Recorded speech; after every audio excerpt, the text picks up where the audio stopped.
Have you ever felt it? That unsettling whisper in the back of your mind suggesting something vital is slipping away, something you can't quite name?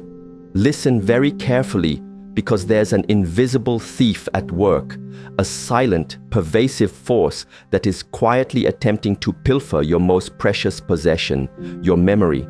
And if you're not paying extremely close attention, if you dismiss those subtle, gnawing anxieties as just the stress of modern life, it won't stop there. This unseen intruder could very well be taking irreplaceable pieces of your identity, along with those fading recollections, leaving you a hollowed-out version of yourself without you ever realizing the grand larceny unfolding within your own mind. This isn't some distant dystopian nightmare. It's a subtle, creeping reality for countless individuals, a quiet epidemic of the mind that demands our immediate and undivided attention. This crisis won't be splashed across your newsfeed or dominate evening broadcasts with sensational headlines. There are no sudden explosions, no immediate visible casualties to galvanize public alarm. Instead, it manifests as a slow, insidious fade, a gradual dimming of the vibrant colors that once defined your inner world. Imagine a cherished photograph, slowly losing its sharpness, its intricate details blurring until the once clear image becomes an indistinct, frustrating haze. We are, in essence, talking about a phenomenon that could be described as a creeping collective amnesia, a widespread forgetting that seeps into the very cracks of our daily lives, often unnoticed until its effects become profound. But this isn't a call to descend into a vortex of panic or fear. Rather, consider this an earnest invitation, a gentle but firm nudge to pause, to truly notice. If your mind has felt persistently foggy lately, if you've been grappling with a persistent sense of being off, unfocused, or somehow not quite you, please understand that you are far from alone in this disorienting experience. Many are treading this hazy path, and the very first, most crucial step towards regaining clarity is acknowledging that something significant, something fundamental is shifting within us. Most of us navigate our days under the comforting assumption that we are the primary architects of our choices, the sovereign rulers of our own cognitive kingdoms. We believe we consciously decide what to read, how to interpret events, what truly matters to us, and what deserves to be dismissed. But what if this cherished sense of autonomy is, to a significant and alarming extent, an illusion? What if the information you consume, the very emotions that get triggered within you, and even the core values you hold dear are being meticulously, almost invisibly, curated for you by forces you rarely see and barely comprehend? We are living in an age dominated by incredibly sophisticated algorithms, intricate lines of code that have become extraordinarily adept at understanding and consequently influencing the human psyche. These digital puppet masters, operating behind the screens we gaze at for hours, know precisely what content will spark your anger, igniting that familiar, often exhausting blaze of outrage. They can pinpoint with unnerving accuracy the moments you feel most lonely or vulnerable, predicting when you'll crave that quick hit of attention or validation that social platforms so readily provide. And once they possess this intimate, granular knowledge of your emotional landscape, their influence doesn't stop at merely showing you what they think you want to see. They take a far more audacious step. They actively begin to construct the very person you are becoming. Artificial intelligence, in its current pervasive form, doesn't passively wait to observe who you are. It preemptively decides which options, which news narratives, which cultural trends you will even be exposed to, effectively guiding you down a carefully constructed, predetermined path into a version of reality manufactured by code you'll never read and systems to which you never truly gave your informed, conscious consent. This insidious process goes far beyond simple manipulation or targeted advertising. It represents a deep, structural erosion of your core self, a chipping away at the foundations of your fundamental identity. As this meticulously curated reality increasingly envelops us, a subtle but deeply significant change begins to take place within our internal wiring, the very way we process the world and our place in it. Our natural instincts, those invaluable gut feelings and intuitive nudges that once served as reliable guides through the complexities of life, start to dull, their signals becoming fainter and harder to discern. Our deeply held beliefs, the convictions that once formed the bedrock of our worldview, can soften and recede into a kind of hesitant, apologetic silence, as if questioning their own validity in the face of the overwhelming, digitally amplified consensus. This profound transformation isn't achieved through overt force or direct coercion. It's a far more insidious and gradual process. It often begins with a pervasive, creeping feeling of numbness, a sense of being constantly on edge, hyper-reactive to stimuli, yet strangely disconnected from genuine feeling. You might find yourself swinging erratically between a profound, almost debilitating apathy, where nothing seems to truly matter or evoke a passionate response, and a restless, unfocused agitation, often without any clear, identifiable cause for these volatile emotional shifts. This is the unmistakable signature of a nervous system groaning under the immense weight of chronic overstimulation, a direct consequence of the relentless barrage of artificial inputs from our digital environment. We are perpetually scrolling, swiping, clicking, and reacting. Our brains inundated with a sheer volume of information and stimulus they were never evolutionarily designed to handle. In this state, the simple, once natural act of being alone with our own thoughts, without the constant mediation of music, the internet, or a glowing screen, can start to feel almost unbearable. A void we instinctively rush to fill with more digital noise. Modern neuroscience offers a chillingly clear insight into why this constant, unrelenting digital deluge is so profoundly detrimental to our ability to form and retain lasting memories.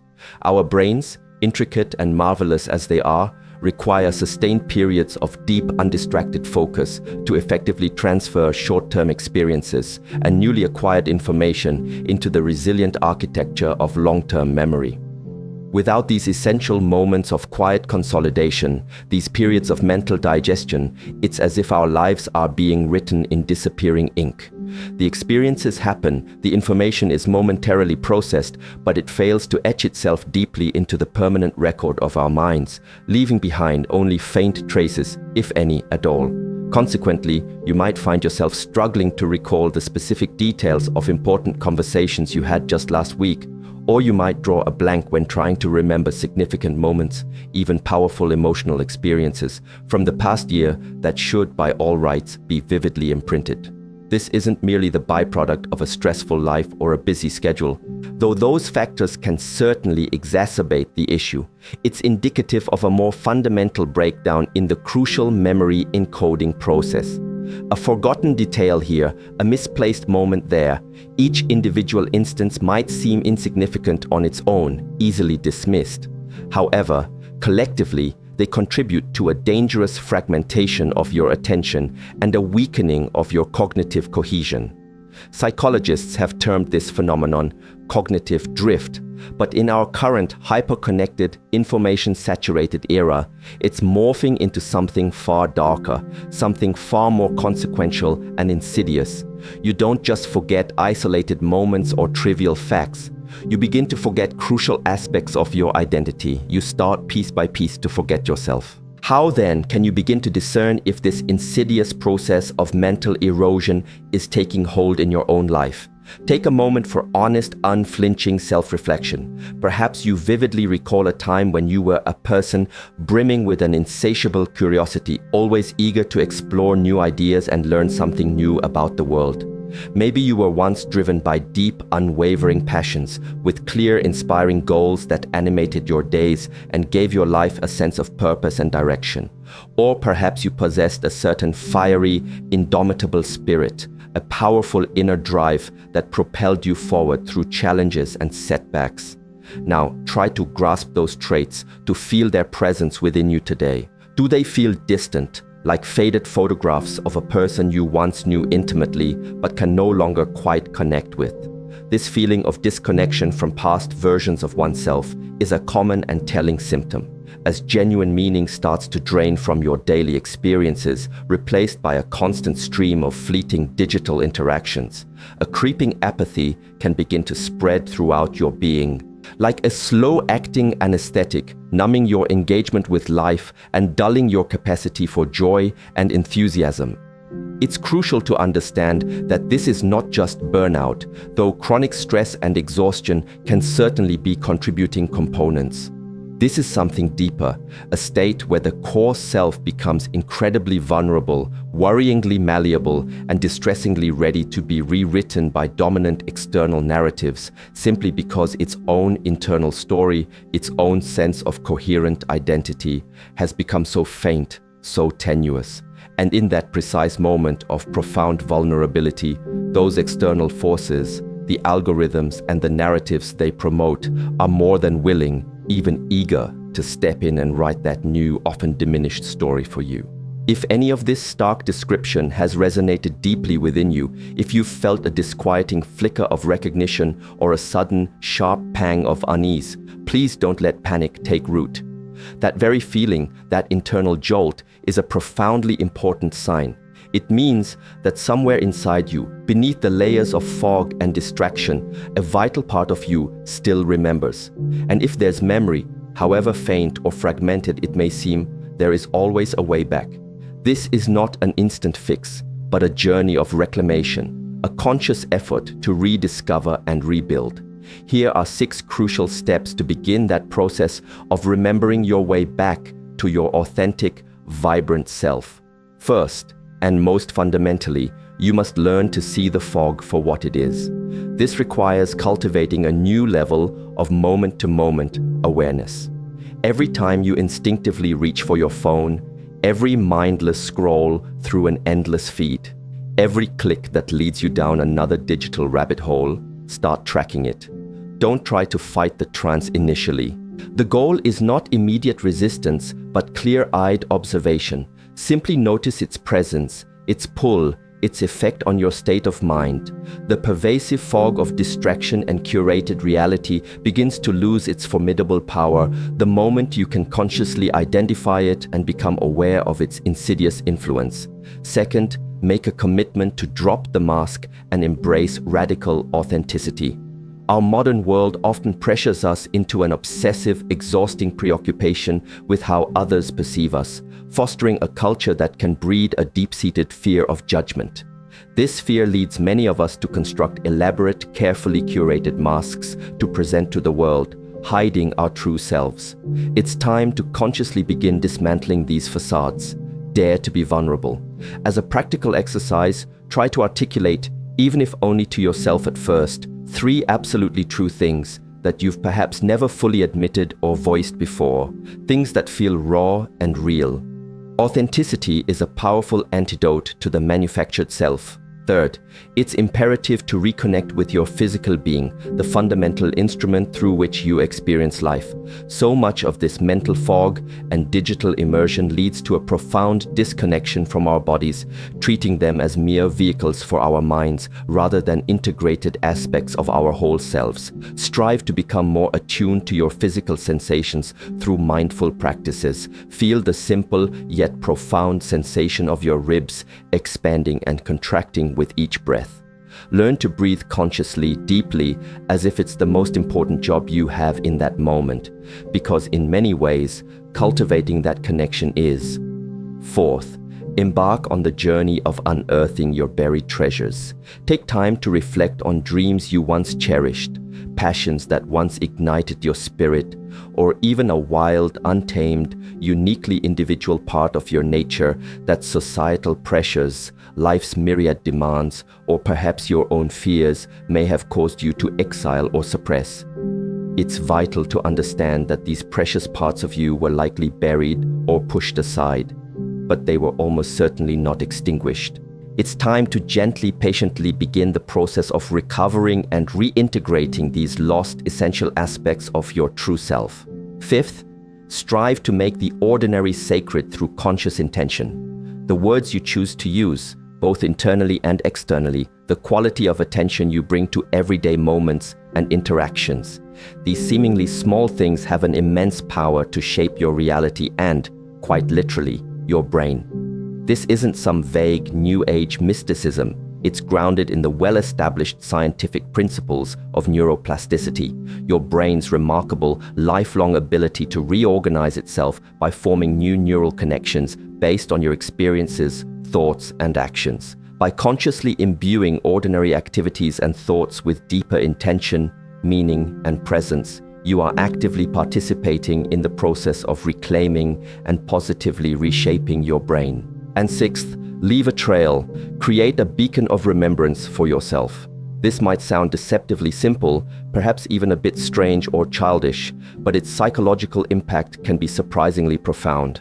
Write down one potent sentence, a small resonant affirmation or a powerful reminder that speaks directly to your intention to reclaim your true self. It could be something as straightforward as, "I was here and I remembered." Then tape this personal declaration somewhere you will see it frequently and unavoidably, perhaps on your bathroom mirror, your computer monitor, the dashboard of your car, or inside your wallet. Commit to trying this for just a few days and pay close attention to what happens internally when you encounter your message. That small, persistent physical reminder can act as a crucial anchor, consistently pulling you back to conscious awareness and reinforcing your commitment to this journey of self-reclamation. Before you inevitably dive back into the relentless rush and pervasive noise of your daily life, before the subtle but powerful currents of the outside world begin to creep back in and potentially cloud your thoughts once more, I want to leave you with something profoundly important. This isn't a definitive, prescriptive warning, nor is it a one-size-fits-all magic bullet solution. Instead, it's a series of deeply personal questions. And once these questions are planted within the fertile, often unexamined ground of your consciousness, they possess a quiet but persistent power. They might never allow you to rest in quite the same unexamined, passive way again.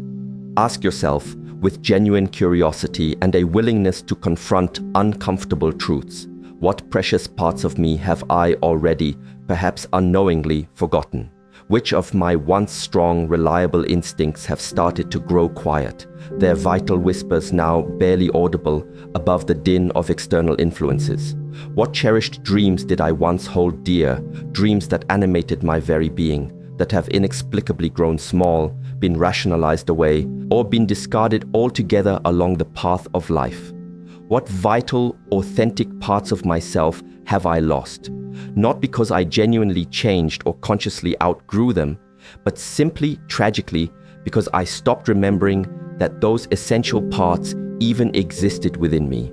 And for every piece of yourself you identify as missing, for every faded dream or silenced instinct you unearth, I want you to pose a crucial, probing follow-up question. Did I consciously, actively let these invaluable parts of me slip away?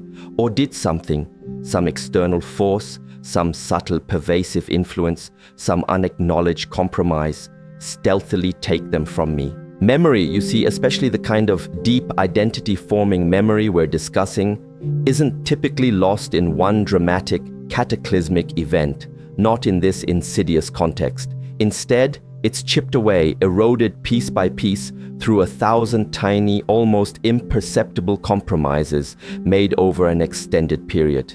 It happens subtly, repeatedly, one small concession at a time, a moment of distraction chosen over presence, a curated opinion adopted over independent thought, a genuine impulse suppressed in favor of conformity.